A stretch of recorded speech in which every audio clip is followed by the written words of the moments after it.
I published my first book, my memoir, The Daughter of the Innocent Man, in 2024. Since then, I have expanded my literary work to include a self-help book, a prompt journal, 2 children's books, and 2 coloring books. I'm an author, advocate, and speaker, and host of this podcast, Authors, Writers, and Wannabes, where I welcome weekly guests and empower fellow writers with insight, support, inspiration, practical advice, and encouragement as they navigate their creative journeys. Hello, and welcome back to Authors, Writers, and Wannabes podcast. Shout out to BS3 Network. We are on BS3 Network using StreamYard. You can find us on any podcast platform, that's Spotify, Apple, Google, whatever platform there is, and whatever platform you listen to. You can also watch us on Facebook Live every Monday at 7 p.m. Central Standard Time. We are on Roku and YouTube as well. So tonight's topic is traditional publishing versus self-publishing.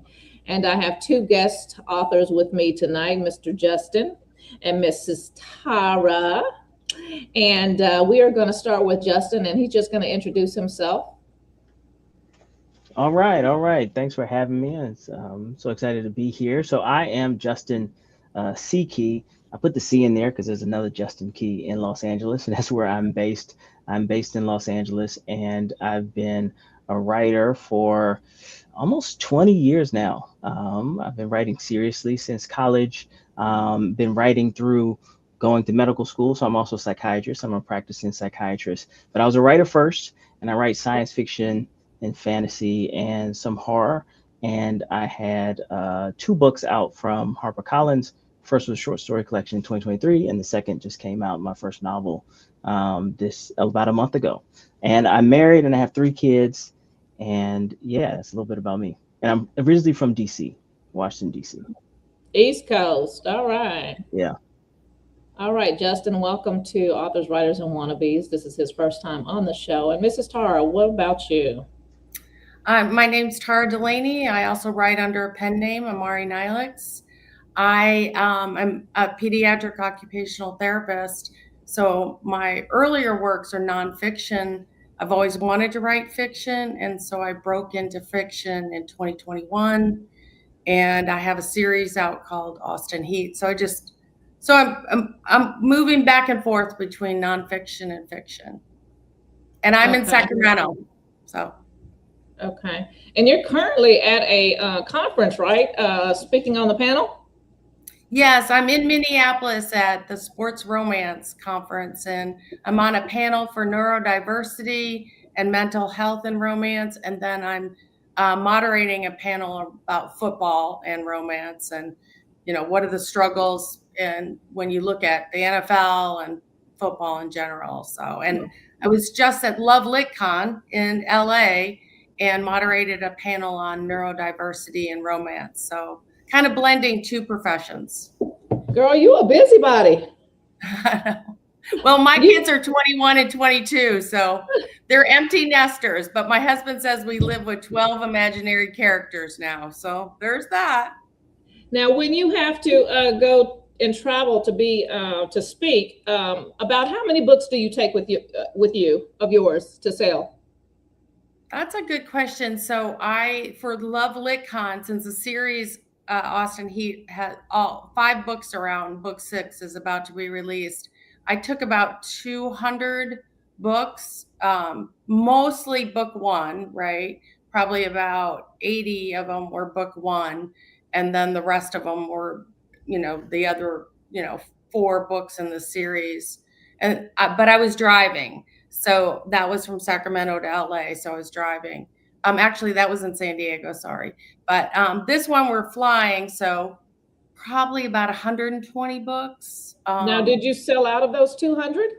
I did not. I sold 100, almost 150 of them. Oh, that's good. And it helps to be on panels, to moderate panels, because when you do these events, Justin probably knows, you're in a sea of authors. So you are traditionally published and have a bigger name, but if you're not, you really have to be known by being on panels and speaking and kind of putting yourself out there. That Okay. helps a lot. Justin, I think your mic is on mute. Yeah. There we Yeah. go. There we go. So Justin, have you ever spoke at one of these conferences, or does your publisher have you going out and doing author events? Yeah, so I've been going to science fiction and fantasy conferences for a long time. It's definitely my entry into the community. Back when I was, first starting off publishing short stories. Back then it's like, oh, that could be a good place to meet an agent, to network, or what have you. When I was on the East Coast, I went to ReaderCon, which is science fiction and fantasy, in I think it's in Boston or the Boston area, and also BosCon. But then there's the Hugo Awards, there's Nebula, WorldCon, which is World Science Fiction Conference. I actually took my family to it a couple of years ago. It was in Glasgow, so we made a trip out to England for that. And it's going to be closer this year. It's actually in Los Angeles. And I'm going to San Diego in 3 weeks now. They have like a writers conference there. So continue to definitely be on panels whenever I can. I think I'm going to Missouri next month to be at this conference. And when I went to BosCon, which is like Boston's science fiction and fantasy convention, just a few weeks ago, I took some books just a few books to give away. And I also printed out like these flyers, and I have these little cards, because it's definitely, networking or just letting people know if somebody's on a panel that I'm on, or viewing a panel that I'm on, they come up and talk to me or what have you. Definitely having little flyers there, having my book kind of like how it's up here, like set up. So, if they like what they hear, or they interested in like the topics I'm talking about, they might look into the book, or if they just, want to support like a fellow author. So conferences have been and continue to be a big part. And since I've been doing it, I think for so long, I mainly, I don't know if my publicist, to be honest, put me on any new ones, just because I've already been going to them for so long. I'm already kind of fostering those connections. That's awesome.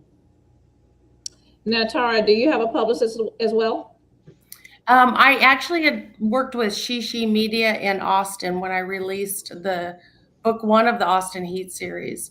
So that resulted in a lot of like magazine write-ups and stuff like that. So I had them for about a year, and then I pulled back from that because it was more mainstream publicists that got me, again, magazines. I did a lot of TV interviews in Texas.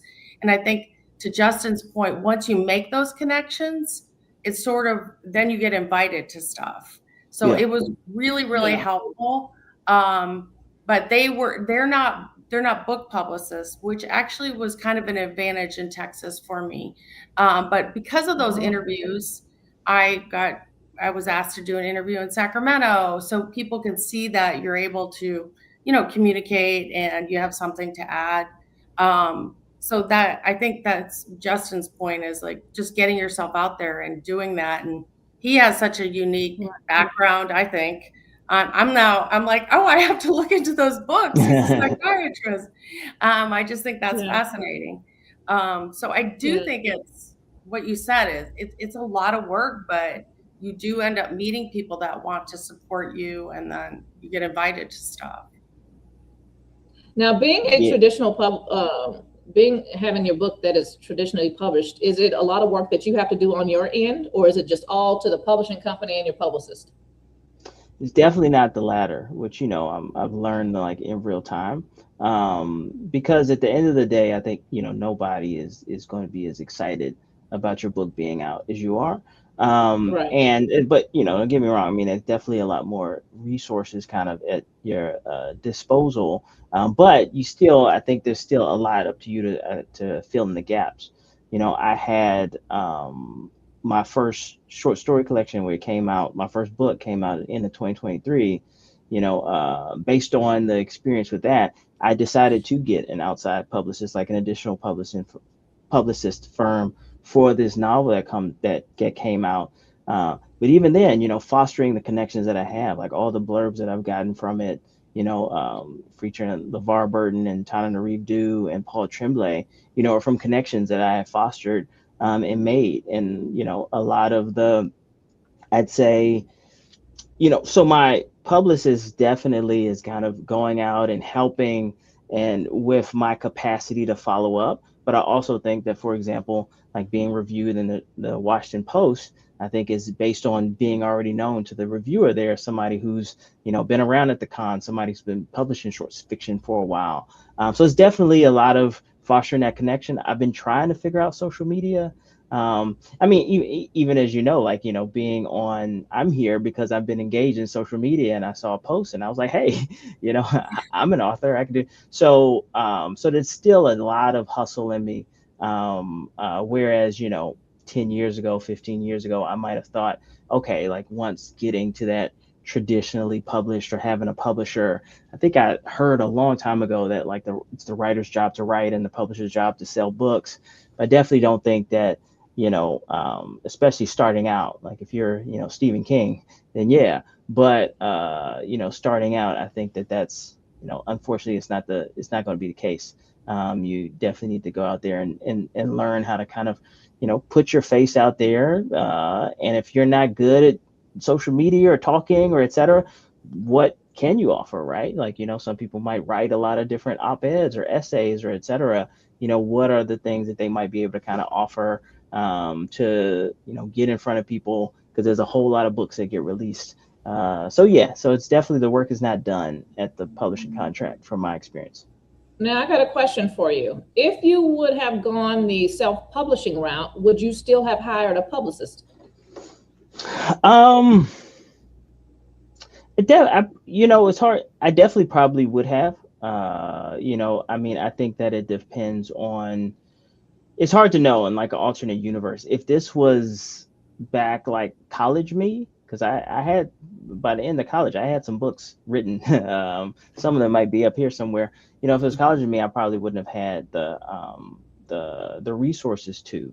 And Right. even for, this publicist, it was me reinvesting like my advance money, a good amount of it.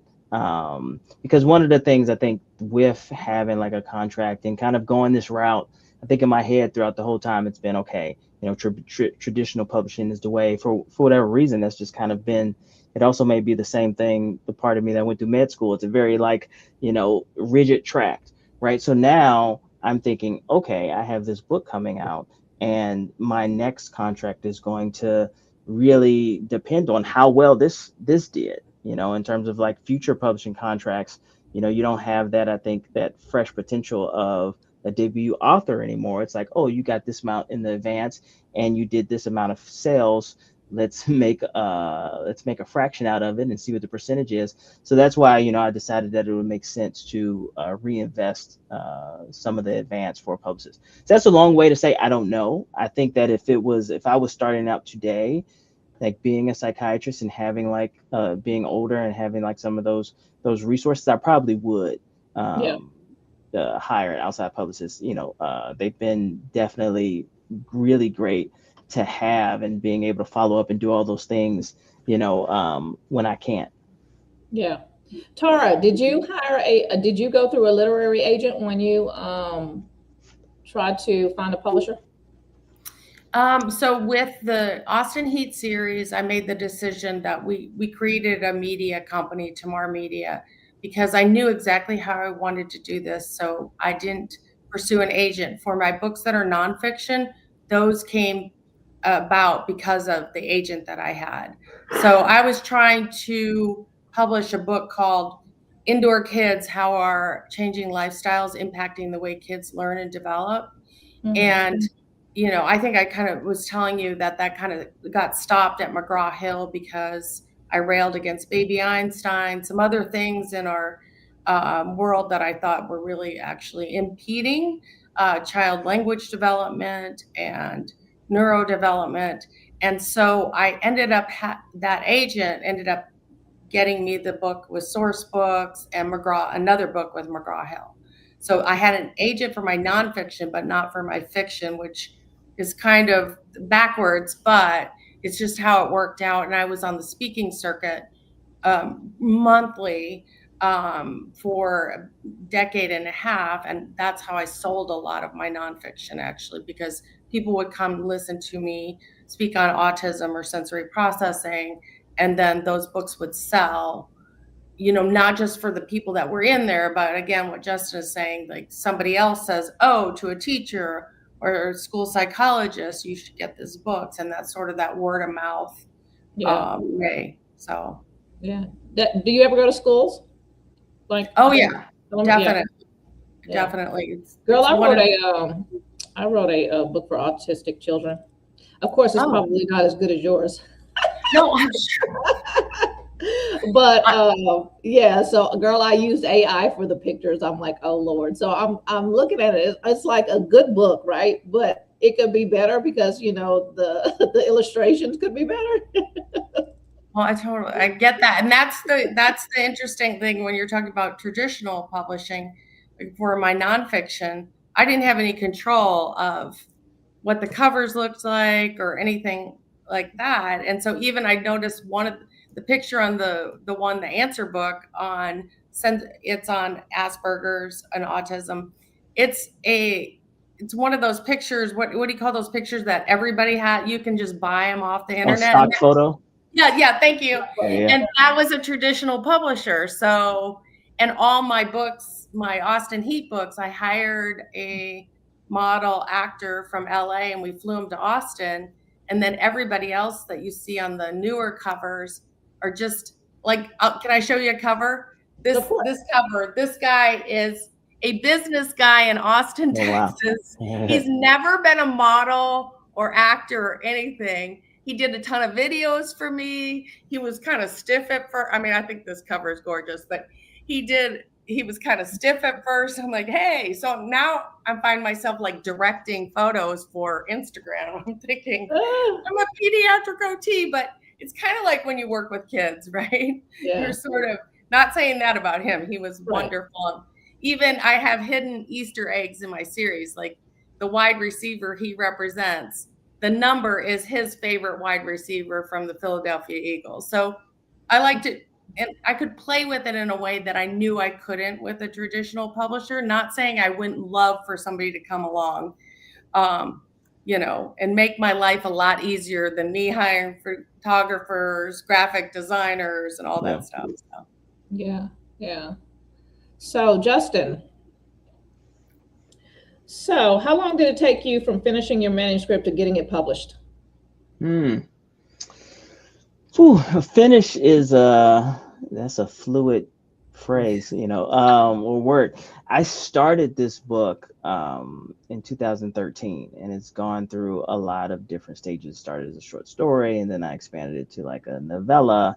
I had it like novel length in 2019, and I remember I was talking to an editor, and ended up being a letdown. So I put it away for like a few years. And then I actually got the short story collection published. So the short story collection is what I went out with, like how I got my agent, and then how we presented to the publisher. And I have been publishing those stories in this collection. It's 8 stories that I published over a span of like 10 years. So 6 of them have been published before, like in different magazines, and 2 of them are original for the collection. And then I also told the publisher that I've been working on this novel. And so I got a 2-book deal with that. So I say all this is because it wasn't actually finished until I think I turned it into the editor February of 2024. And then we had a meeting, and there was proposed like big changes. And then it took me another year of going back and forth. I actually think it took me about 9 months to make the changes. And then I got the green light on June of 2025 that it was finished. So, that kind of gets a sense of like some of the timeline versus now. But I've been working on the story since 2013, and had a novel version more or less in 2019 that I had to take a break from. So you finished writing the book. It was finished editing process when? So June of 2025. I remember June of last year. I got it. And you submitted it to, after that, did you submit it to the publishing company? Yeah, so after that, so I'd already had a contract for it. Ah, Um, okay. and then it because it was part of the deal originally for the short story collection. The short story collection, which was my first book, we had finished that um, in about February of 2022. Okay. And to be honest, it was actually fairly quickly. I met with two publishers. I met with Simon and Schuster, and then I met with HarperCollins, and I, got a deal on April 5th. So that was a relatively like quick turnaround. Yeah, it was. Yeah. I spoke with my guest last week. He's with a small traditional publishing company. He said he took him 2 years from the finish of his book to the publishing company to come out with a book to publish it. I was like, wow, 2 years? That's a long time. Yeah, I yeah, thought. yeah. I thought. Now, who did you, Justin? Who did you use for publishing for this book? HarperCollins. You ended up And using Harper. yeah, and it can take a while. I mean, I signed the deal for the two books in April 2022, and the first one, which is pretty much finished, like a short story collection, all of the short stories really were already, a lot of them were already published and already polished, and that came out September of 2023, so a year and a half later. And Okay. then, 2 years and a few months later is when the novel came out. Okay. So it's been 4 years since I like had the original deal that the novel itself came out, which is about maybe like, to be honest, like a year and a half later than at the time. In my mind, I was like, oh, this one will come out 2023, next one come out 2024, but Yeah. didn't. It's definitely a long process. If you're just now tuning in, we have Mr. Justin online with us and Mrs. Tara online with us for Authors, Writers, and Wannabes podcast. We are talking about traditional publishing versus self-publishing, and both of my guests online tonight have gone the traditional publishing route. We have not yet got into why they went that route instead of the self-publishing route, but we will get into that. So what I did was Google, y'all. I Googled the top 5 traditional publishing companies. Guess who came out at number 1? Who? Guess. Source. McGraw-Hill. I don't know. Penguin. HarperCollins. Harper. Penguin. Okay. Oh, Penguin came in at 1. HarperCollins came in at 2. Simon and Schuster 3, 4. I do not know how to pronounce this. Help me out. Hachette? Oh, I know. I know the spelling. I've seen it before. Yes, Book Group. And then number 5 is Macmillan Publishers. Okay. I would have thought McGraw and Hill would be in the top 5. I think for nonfiction, they're a big educational publisher. So I think when you look at nonfiction, probably when you look at medical and stuff like that, they're a big publisher. What is Scholastic under? It must be under one of those. I think it's McGraw-Hill. I might be wrong. Okay. Well, Penguin makes sense. I feel like Penguin and Scholastic, I feel like they have the education on lock. Market, yeah. Tara. Hold on. So y'all, my sister's name is Tara, and people call her Tara. So I'm messing with Tara online right now because when we first talked on the phone, I asked her how you pronounce your name, and she said Tara. So I'm messing with her and saying Tara. Well, and I used to say in college, Tara by day and Tara by night. My husband's like, babe, that was 30 years ago. Don't say that anymore. But it's a way for people to remember my name, right? Now, why did you, Tara, go the traditional publishing route instead of self-publishing? Well, I went the traditional publishing route just because I had an agent, and after she was really trying to get the other book that I had written published, the sensory processing answer book kind of came about because they were doing a series. Sourcebooks was doing a series, and they knew her. And so I was out on the speaking circuit, so they could see what I was speaking on. So it kind of just lended to my credibility. And then it was actually a editor at McGraw-Hill that had a nephew with autism. And so in a meeting with her in New York, he said, he really wanted to find somebody that could write this book actually to help him, and he wanted it published. So that's how that came about. And then I was speaking through PESI, and they asked me to write a book on, because I had a program on how sensory processing impacts social skills. So that book came about because of PESI, and PESI is a continuing education company. A lot of psychiatrists, psychologists speak for them, occupational speech therapist. So that came about sort of as a natural course of what I was already doing. And then my fiction books, The Red Bike is published by an indie publisher in Austin, Texas. And it takes place in Austin, late 90s. And I wrote that 20 plus years ago, and I just sat on a computer. And then my Austin Heat series is self-published. We created that company, Tamar Media, and went about self-publishing. But that's to do it right, that there's a lot of layers to that. Really good editors, so it's a process that's really involved. And just like when I ran my therapy company, I've learned a lot. You don't know what you don't know, you know what I mean? And getting that first book out and getting it out right was really difficult. Now, this question is for both of you, but Tara, I want you to answer first. Do you think that you would have been this successful if you would have gone the self-publishing route with your books? Well, for my nonfiction, probably not, because they had a pipeline to get them out to a lot of different other continuing education companies, more mass market. I don't know with the fiction, since it is self-published. The grind behind it is myself and my husband. We sold our therapy company, and now we're doing this full time. I still consult and stuff as a therapist, but it's, there's a lot of work behind it. And part of, what, like you guys were talking about, the whole social media aspect, that's part of what's opened up a lot of doors for me. And I don't know what I'm doing. So my son is like, oh my gosh, Mom. I made him do a video today because he flew in from Syracuse. He's spring break. So what he's doing during his spring break is helping his mom at a romance conference. So, oh, wow. And I'm just trying to learn from young people. Truthfully, I hired a bunch of people, not for a lot, to help me on a team in Austin. And just, there's so much that they know, and it's so natural to them to use social media. And it wasn't natural. My first fiction book came out, and it was out for 8 months, and I didn't even have Instagram. I wouldn't allow my children to have it.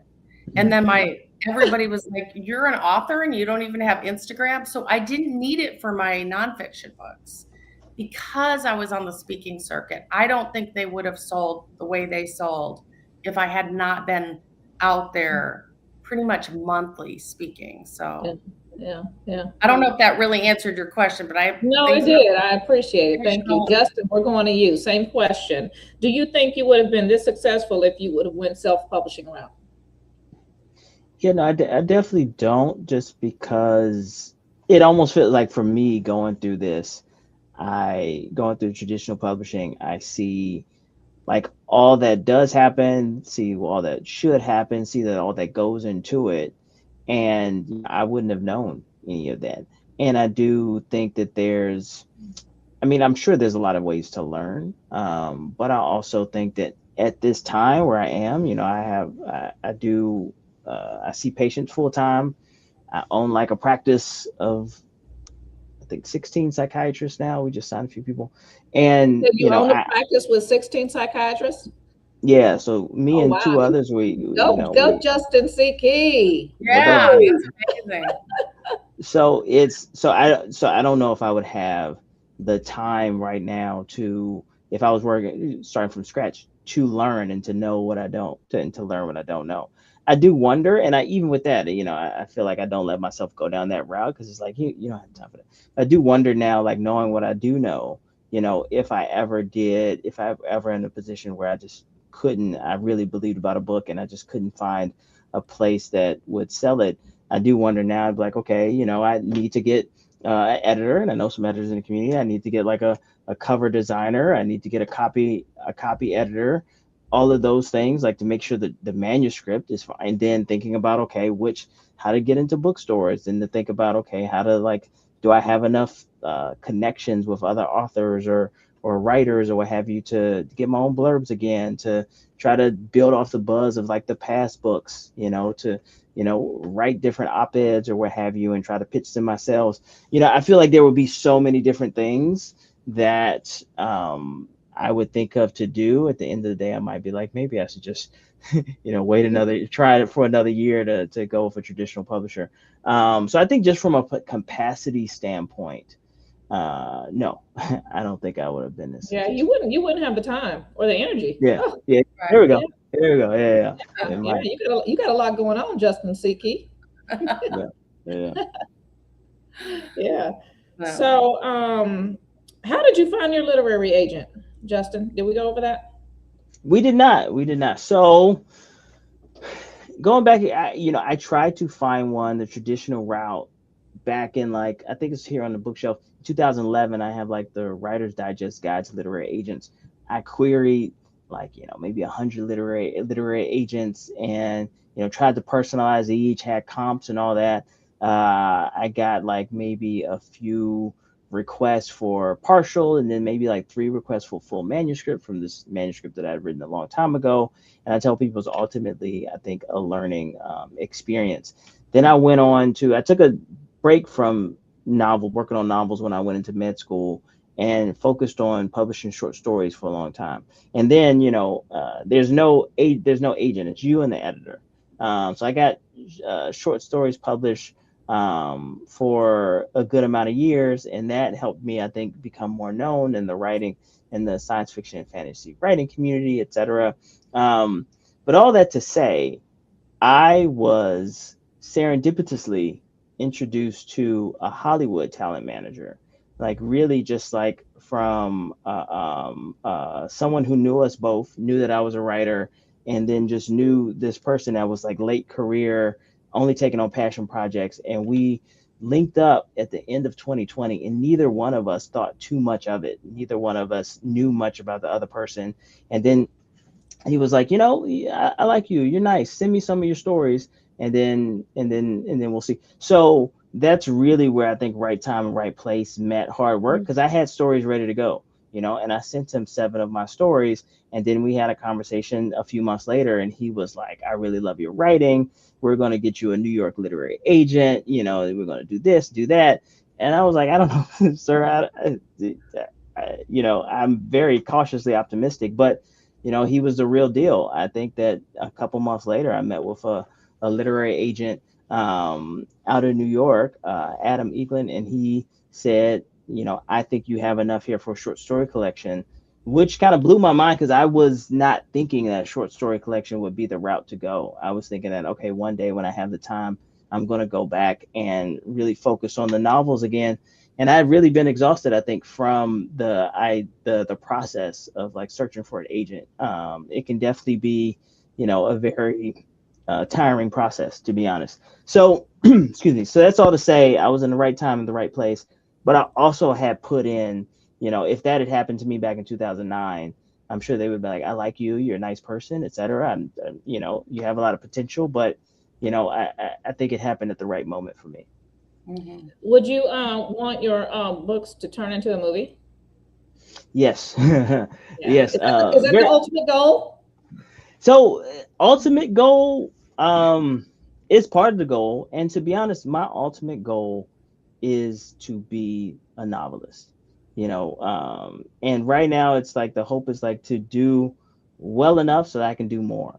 And I would love to, from very early on, like I looked at Stephen King, and I know it's kind of cliche, but I was like, writing 50 books in my lifetime, having a bunch of them made into movies, having it, I listened to R&B and rap growing up. Like, we have hip hop artists that's referencing Stephen King multiple times in different, might not even know it. They say Cujo, what have you, and just his effect, I think, on our lexicon and the culture.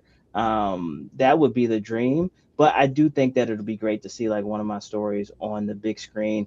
And to be honest, from a practical level, it would be okay, this is going to really help with sales, and really want somebody to see what's the next thing coming out for me. So that's the thought when it comes to that. But it would definitely just be really cool to see it on the Yeah. big screen as well. Right. Tara, we're going to go to you. How did you find your literary agent? I don't have one. Because Oh. the Austin Heat, well, I have one for my nonfiction, but the Austin Heat series is basically self-published because we formed a media company to publish them. And so I'm my own, I like even the bookstores that carry my stuff, I did all that legwork. Well, my husband did a ton of it too. And then when we were talking about publicists, I was saying Shishi Media in Texas. That's how I got a lot of TV interviews and stuff. But I've also used Get Read, who helps you with all the Instagram. And that's how I made a lot of, book connections through Instagram and stuff. The Bookstagrammers, they've kind of helped propel it and stuff like that. So I'm doing it. I'm on my own for fiction. Let me just say that. And that's my push right now is fiction. So did you not want any rights, or did you have a problem with not having any rights to your book once it was traditionally published? Well, I knew I had a vision for this series, and I knew how difficult it is to get what you want. Do you see what I'm saying? Like, Yeah. I knew that this was going to be an interconnected series, that those aren't super popular. I knew how the series would start, where it would go. And it's even, I'm about to publish book 6, and I could have more in the series. I'm going to let it sit because I'm going on to another series, and then I might go back to it. But I had a vision for what I wanted, and I kind of wanted that control. Even when you see like the people on the front cover, you see them in a ton of videos, and the cover of book 1, James Joseph Polito is on it, and he's an actor. He produces movies and stuff. So when I had him on the cover, he ended up doing a lot of directing, like little short vignettes for me. So I kind of wanted to be part of that creative process. And I was, in a place in my life that I could do that. I couldn't have done that 10 years ago. When I did it, when all this sort of book 1 was published in 2023 of the Austin Heat series. So I was at a place where I could do that. I had been working on those books for a long time, and all that material was just sitting. And I had talked to several published authors who publish traditionally and then indie publish, right? And they said, I would go indie with it if you want to just get it out there and start going. And so that was my, sort of bent. I wanted to get it out there. I didn't want to sit on the material. And I think what Justin is saying, it's querying literary agents can be exhausting.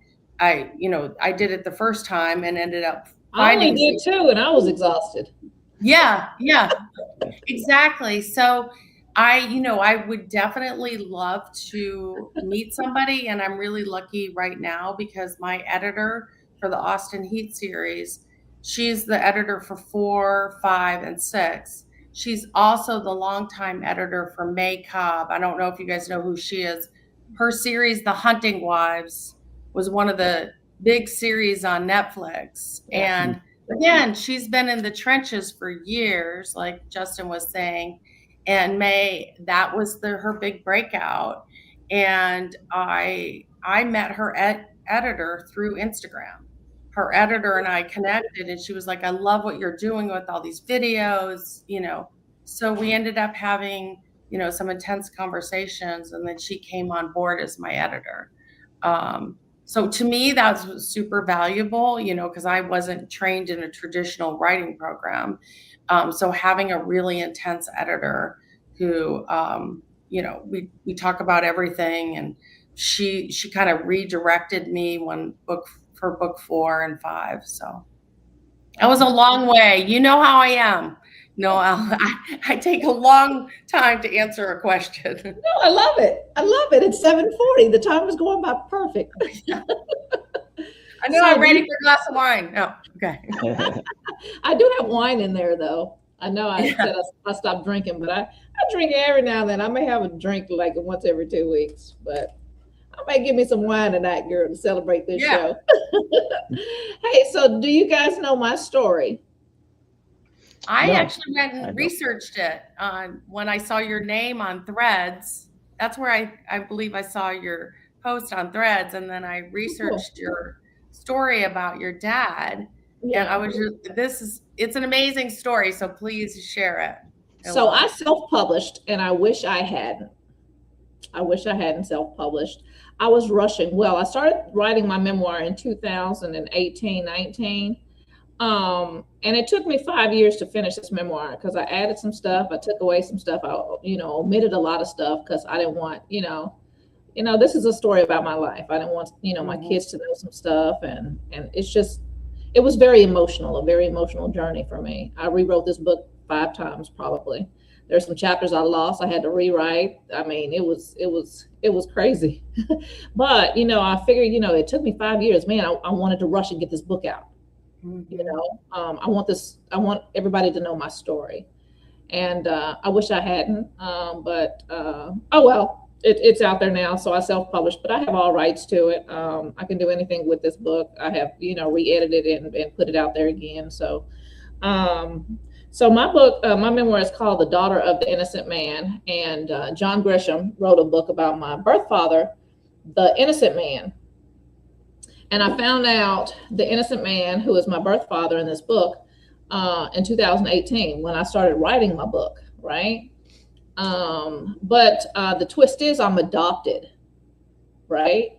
I found my birth mother when I was about 22. I'm 46 now, almost 47. Woo! So she didn't tell me who my birth father was, but I had to do Ancestry to find that out, right? So I named my book The Daughter of the Innocent Man. And I'm self-published, so I have it in one Barnes and Noble. Another Barnes and Noble contacted me last week, and they're going to place it on their shelves as well. Of course, it's online because once you put it on, Ingram or Amazon, it flows over to Barnes and Noble. But people think that their book is in Barnes and Noble just because you put it on Ingram or Amazon, which is not. So mine is on the shelf in one. Another Barnes and Noble contacted me the other day, so I'm going to put it on the shelf in another one. I did an author signing in the city of Ada, where we were born and where the story originates from. And they put me first page in the newspaper. Woo woo. That's awesome. Yeah, the hard thing about me is I have to actually push my book. My big sister, she said she was going to hire me a publicist, but she was mad at me that I put my book out before she told me to. She said I should have waited, but I was such in a hurry. I'm glad the way that my book is going now. I think it could be definitely more successful if I would have gone the traditional publishing route. I say to myself, it's not too late to go the traditional publishing route because I have a story to tell, right? Exactly. That people know of.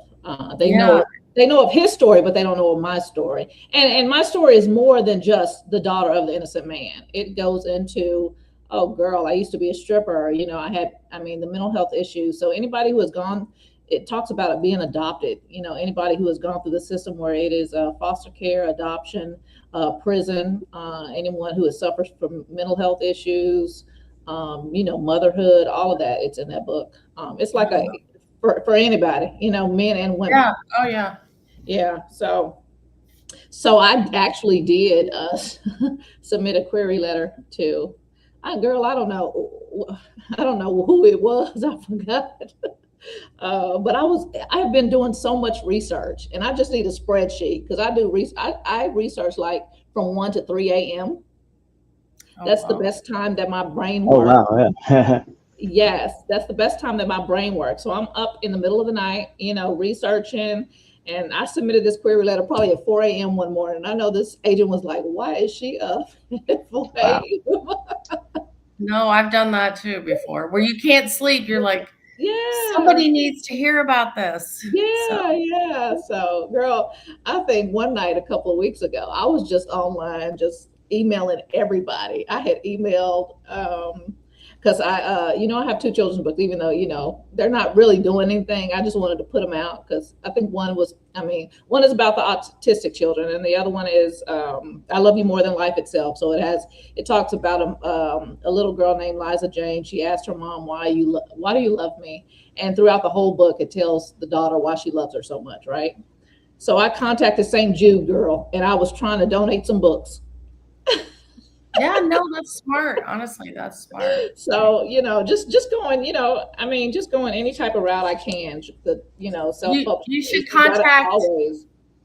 Wild Rumpus, and I'll email you this name. Yeah. Wild Rumpus Bookstore in Minneapolis, Okay. because they really it's a children's bookstore, children and young adults. So actually, my son found stuff when we were there the other day, but they really make a point to have diverse voices in their children's books.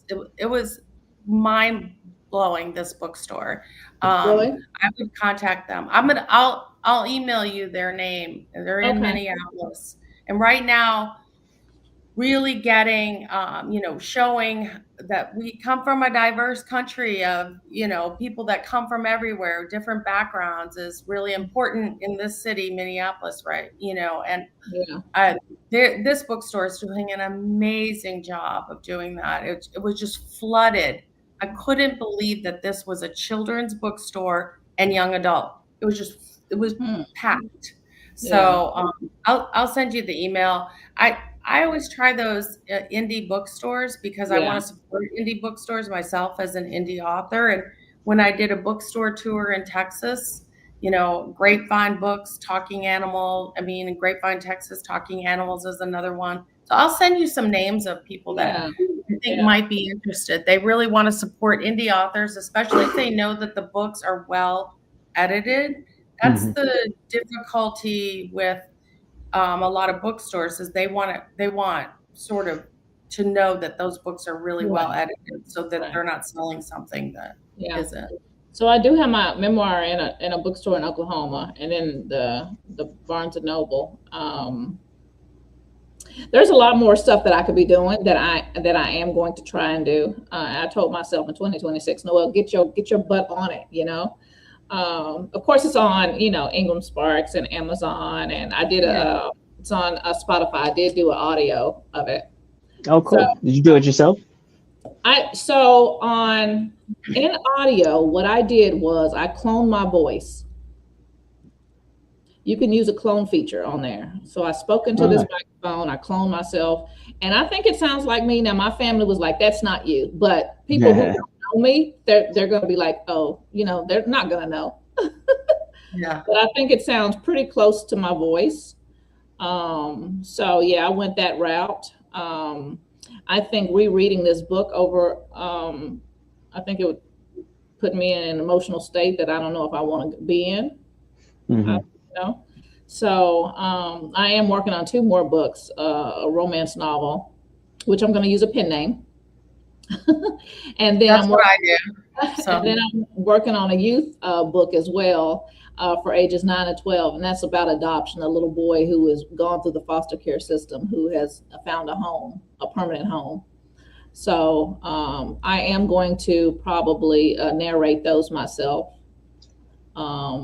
But yeah, so if you are just now tuning in, we have 2 guests online. We are talking about traditional publishing versus self-publishing. We have Mrs. Tara and we have Mr. Justin C. Key online.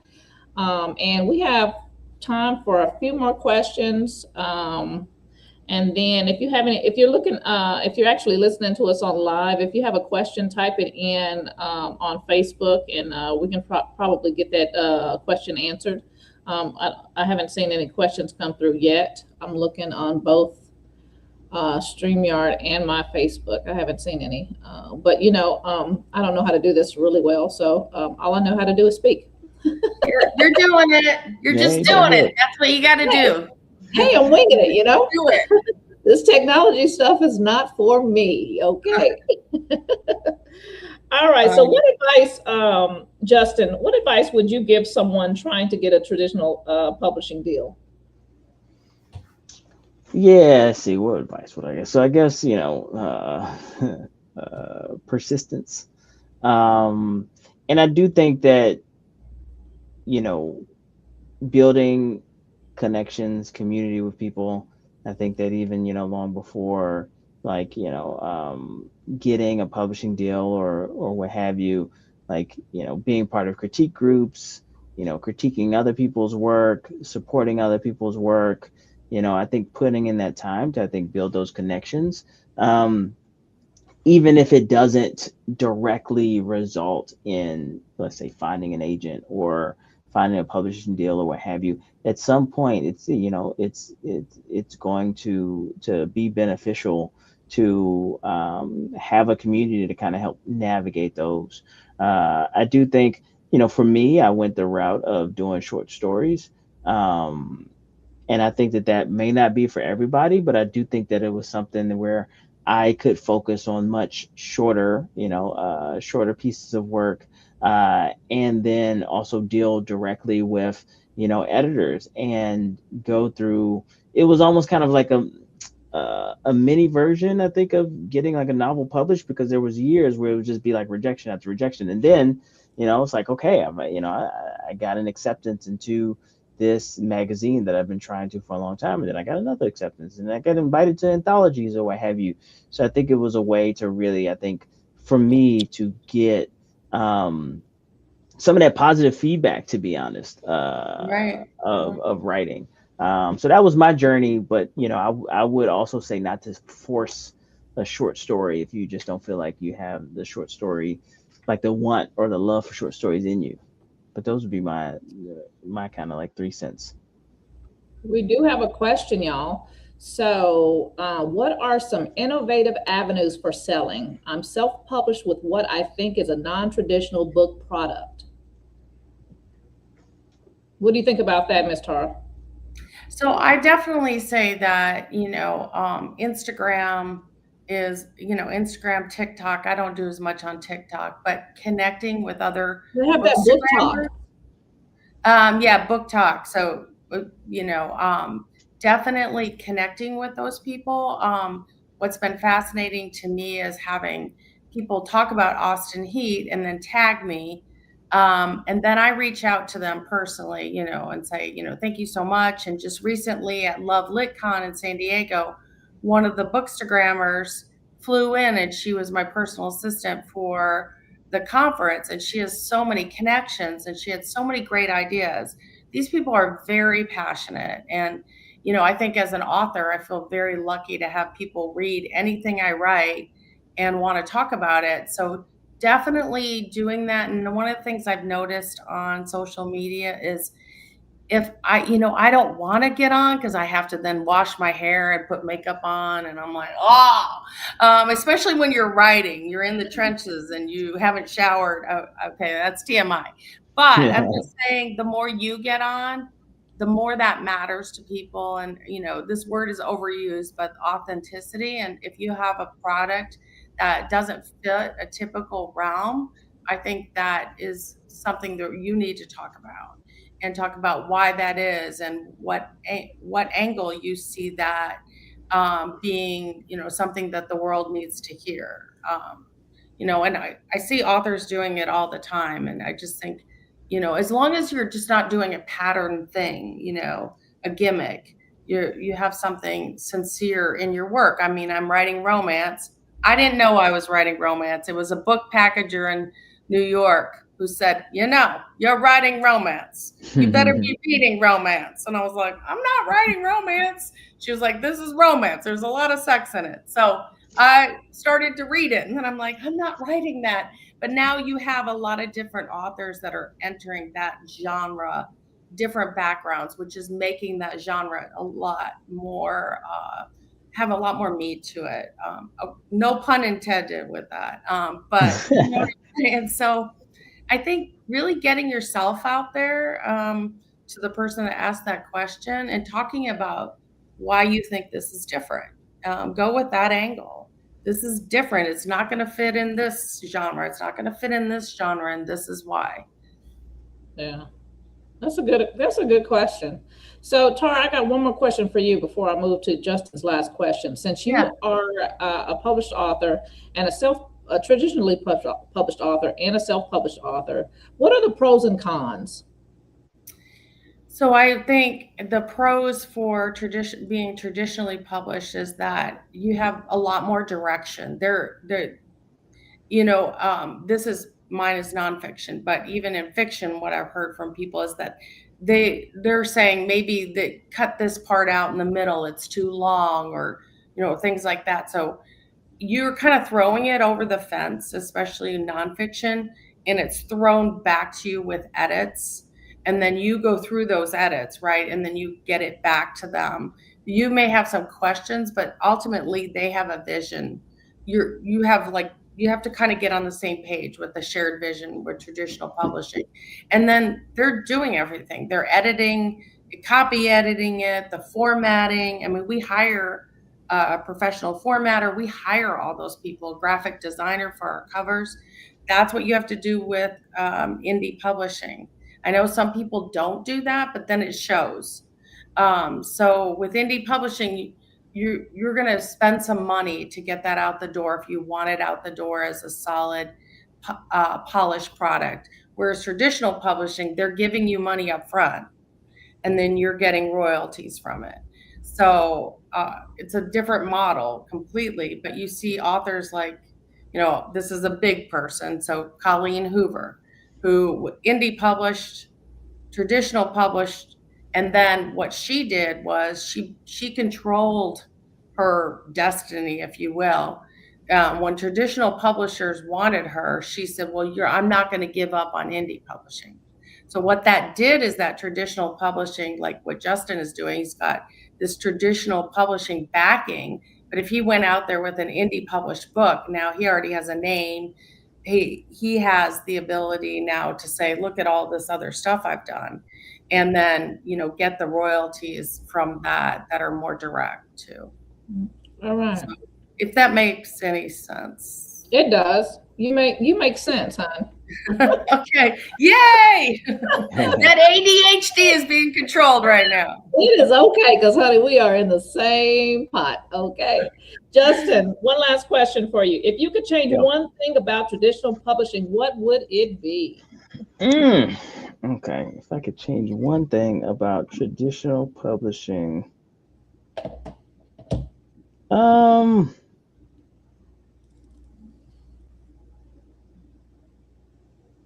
Nothing.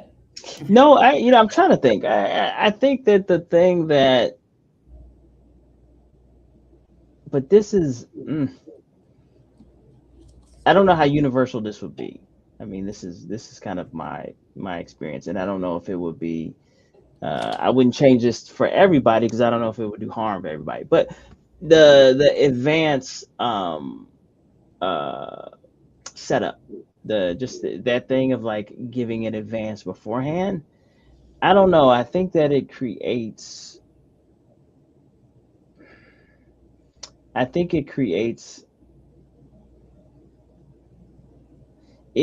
like it creates unneeded pressure. It's like, here's this money. You're going to be seen as successful based on if you make this back for us. And I think that can be a stressful place to be in. Whereas, there are times when I was like, man, I just wish they would have like taken all this money and just like marketed the book, or something like that.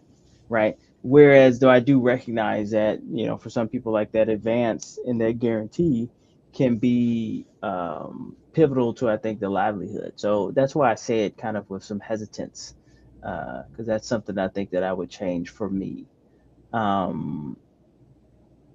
with traditional publishing. Gotcha. All right, so you have been listening to Authors, Writers, and Wannabes podcast. I do have 40-ounce tumblers, Authors, Writers, and Wannabes with a straw. I do have Authors, Writers, and Wannabes journals. I do have the t-shirt, which I have on. Yes, I do. And black totes. Yay! Yay! My website is noeltheauthor.com, and my name is spelled Noel. Okay, so that's noeltheauthor.com. Justin, do you have a website, and where can people find your books? Yeah, so JustinCKey.com, and mainly that for social media, Justin C. Key on Instagram and Blue Sky. I think it's just Justin Key because I was like the first. I got there before the other guy. And then books are sold, on all the bookshop.org, Amazon, Barnes and Noble. You can get some signed ones from Sister Sci-Fi and Mysterious Bookstore and Reparations Club, because those are where I did events. So they should have some signed copies too. All right. What about you, Miss Tara? My website is amarinilix.com, and you can see some of our fun videos on that. If you're ever going to Austin, Texas, you have to go on my website because there's a hotspot link, and a lot of those places are in my books. Available on Amazon. I went through Ingram, so in several bookstores like Book People in Austin carry the Austin Heat series, and then for my nonfiction books, they're pretty much like in Barnes and Noble, especially the one through McGraw-Hill. I know that's still in Barnes and Noble, and major bookstores as well as Amazon, and that's under Tara Delaney, as well as my first fiction book, The Red Bike, that's published under Tara Delaney as well. All right. Can I take a picture? Huh? I want to take a picture. Oh. Smile. Smile. Oh. Can I post this on Instagram and tag you guys? Of course you can. Of course you can. I always ask, Yeah. So. I want you two to stay online after I end the stream. Okay, so we can talk a little bit, just for about 2 minutes. But I thank both of you guys, Justin C. Key and Mrs. Tara, for joining me tonight on Authors, Writers, and Wannabes. The topic was traditional publishing versus self-publishing. Thank you for joining me, and join me again next week at 7 p.m. Central Standard Time on Monday. I don't know the date, maybe March 16th. Does that sound right? I think so. All right. Yeah. Listen to us on Spotify, Roku, YouTube, Apple, Google, all the podcasts. All right. Until next time. Bye-bye.